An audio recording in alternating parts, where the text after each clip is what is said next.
एक बार की बात है, गांव में रमेश नाम का एक आदमी अपनी पत्नी शारदा के साथ हंसी खुशी एक घर में रह रहा था। शारदा माँ बनने वाली होती है और कुछ दिनों बाद वो एक बच्ची को जन्म देती है। शारदा की बेटी बिल्कुल काली पैदा होती है, पर शारदा और रमेश फिर भी उसे बहुत प्यार करते हैं और उसका नाम मुस्कान रखते हैं। नकुल जब 2 साल का होता है तब शारदा की तबीयत बहुत खराब हो जाती है और उसकी मौत हो जाती है। अब कैलाश बेचारा अकेले ही दोनों बच्चों को पालने लगता है। धीरे धीरे समय बीतता है और मुस्कान 5 साल की हो जाती है। मैंने तुम्हारा और नकुल का स्कूल में एडमिशन करवा दिया है।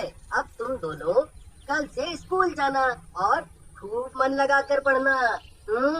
मुस्कान और नकुल बड़े खुश हो जाते हैं और अगले दिन से स्कूल जाने लगते हैं। मुस्कान अपनी क्लास में जाकर सबसे आगे बैठ जाती है। ए लड़की, तुम कौन हो? पहले तो इस क्लास में नहीं देखा। मेरा नाम मुस्कान है, मेरा आज ही एडमिशन हुआ है। नाम मुस्कान और शक्ल ऐसी कि सामने वाले की मुस्कान गायब हो जाए।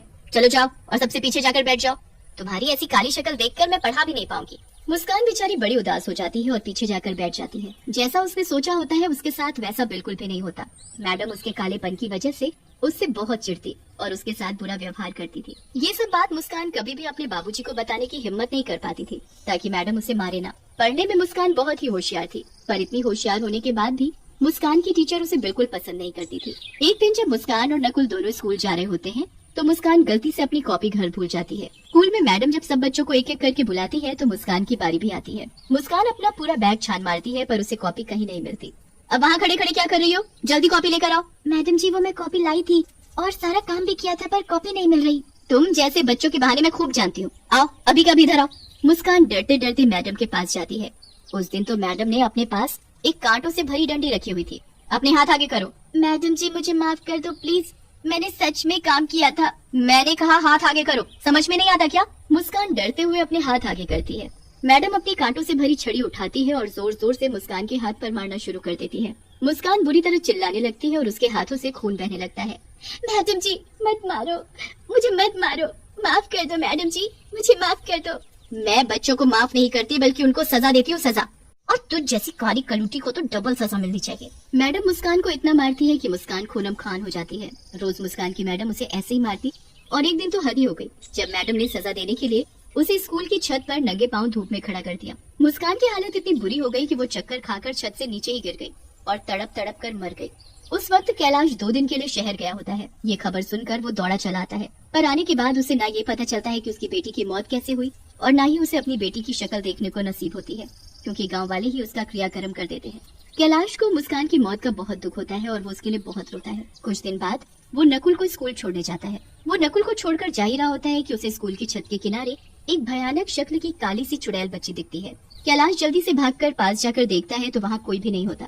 अभी तो यहाँ कोई था, कोई भयानक शक्ल जैसी काली चुड़ैल जैसी बच्ची कहाँ गई वो अचानक? कैलाश वहाँ से वापस जाने लगता है तो वो काली चुड़ैल बच्ची फिर से आ जाती है। मैं वापस आ गई हूँ, एक एक से मैं बदला लूंगी, किसी को नहीं छोड़ूंगी। सब बच्चे क्लास में पढ़ रहे होते हैं।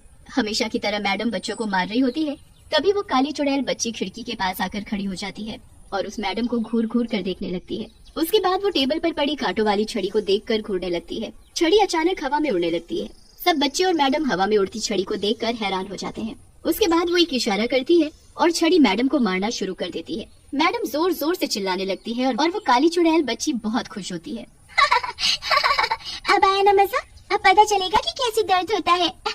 हाय हाय, मैं मर गई, कोई मुझे बचाओ।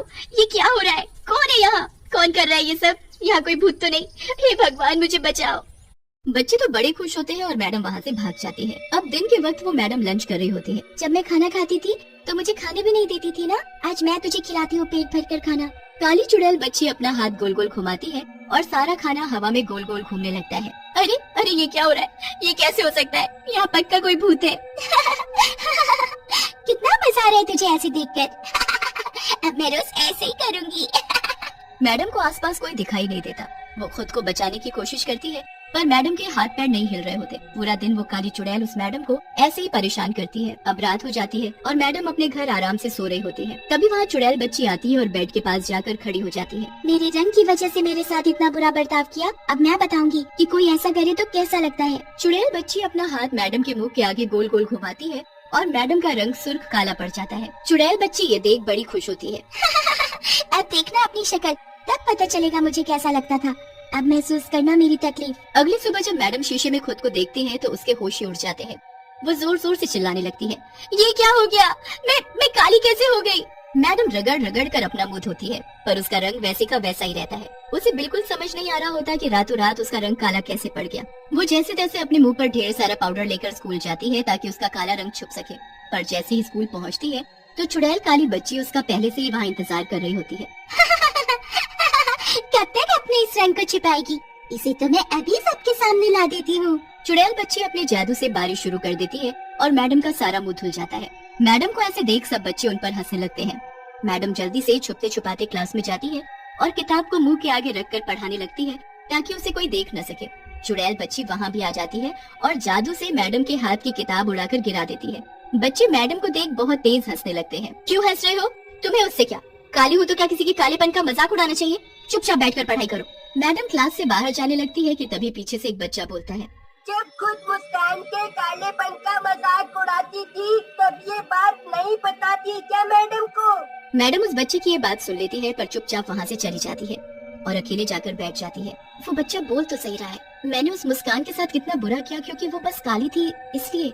मैडम यहाँ बैठकर अफसोस कर रही होती है और उधर कैलाश छुट्टी होने पर नकुल को स्कूल से लेने आता है। कैलाश को फिर से वही काली चुड़ैल बच्ची छत पर खड़ी दिखती है। आखिर ये चक्कर क्या है? मुझे जाकर देखना चाहिए। वो लड़की कोई और नहीं मुस्कान थी और वो मुझे बार बार इसीलिए यहाँ दिखती थी ताकि मैं यहाँ आकर ये सब देख सकूं। उसके साथ जरूर कुछ गलत हुआ था। तुम चुड़ैल नहीं, मेरी बेटी हो, है ना?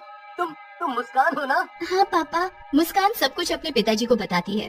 कैलाश को बहुत गुस्सा आता है। मैं नहीं छोड़ूंगा उस मैडम को जिसकी वजह से आज तुम मेरे साथ नहीं हो। उस मैडम को मैंने उसके किए की सजा दे दी है। अब वो भी जिंदगी भर काले रंग के साथ जिएगी और वैसे भी उसे अपने किए पर पछतावा है। मैं तो बस आपको ये बताना चाहती थी कि मेरी मौत कोई हादसा नहीं थी, मुझे मजबूर किया गया था। कैलाश उसी वक्त मैडम के पास जाता है पर वो मैडम उसे कहीं नहीं मिलती। उसके बाद वो पता करता है तो पता चलता है कि मैडम हमेशा के लिए स्कूल छोड़कर चली गई है। कैलाश निराश होकर घर जाता है तो वहाँ मैडम उसका इंतजार कर रही होती है। कैलाश को देखते ही वो हाथ जोड़कर रोने लगती है। मुझे माफ कर दो, सब मेरी वजह से हुआ है। मैंने बहुत बुरा किया था आपकी बेटी के साथ, पर मुझे बहुत पछतावा है। आप मुझे कोई भी सजा दे दो, मुझे मंजूर है। कैलाश मैडम को सब बताता है। मैडम वहाँ बैठकर बहुत रोती है और तभी चुड़ैल बच्ची वहाँ आती है। अगर पछतावा है तो जाओ, बच्चों को शिक्षा दो, कभी किसी के साथ ऐसा व्यवहार मत करना। मुस्कान, मैं ऐसा ही करूंगी। मुझे अपने किए पर जिंदगी भर अफसोस रहेगा। मैडम उसके बाद एक ऐसे स्कूल में नौकरी करती है जहाँ विकलांग बच्चों को पढ़ाया जाता है। वो उन्हें खूब प्यार करती है और उसके अच्छे व्यवहार के साथ साथ उसका काला रंग भी फीका पड़ता जाता है।